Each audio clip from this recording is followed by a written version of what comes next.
Hi all, இன்றைக்கி நம்ம இந்த வீடியோவில் இன்டர்மிட்டன்ட் ஃபாஸ்டிங்னா என்ன, அது எப்படி ஒர்க் ஆகுது அப்படிங்கிறத பற்றி தான் பார்க்க போகிறோம். இப்போ நான் ரீசெண்டாக 75 டே சேலஞ்ச் போட்டிருக்கேன். அதில் வந்து இன்டர்மிட்டன்ட் ஃபாஸ்டிங் ஒரு இம்பார்ட்டண்ட்டான விஷயமா இருக்கிறதுனால தான் இந்த வீடியோ நான் போடுறேன். ஸோ நாம் ஃபாலோ பண்ண போகிறது 16:8 டயட்.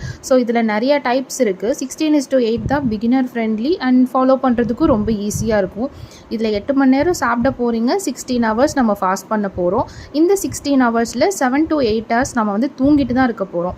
ஸோ பேலன்ஸ் இருக்கிற 8 ஹவர்ஸ் மட்டும்தான். ஸோ காமனாகவே டாக்டர்ஸ் எல்லாமே சொல்கிற விஷயம் என்னென்னா 7-8க்குள்ளே, அதாவது சூரியன் வந்து மறைகிறதுக்குள்ளே வந்து நம்மளோட ஈட்டிங் விண்டோவை க்ளோஸ் பண்ணிடணும். எக்ஸாக்ட்லி அதுதான் வந்து இந்த 16:8 மெத்தட். ஸோ நம்ம வந்து நம்மளோட ஈட்டிங் விண்டோவை மார்னிங் 11 o'clock ஸ்டார்ட் பண்ணி ஈவினிங் 7 o'clock க்ளோஸ் பண்ண போகிறோம். அதுக்கப்புறம் எல்லாமே வெறும் லிக்விட் ஃபுட்ஸ் தான் எடுத்துக்க போகிறோம் வித் 0 calories.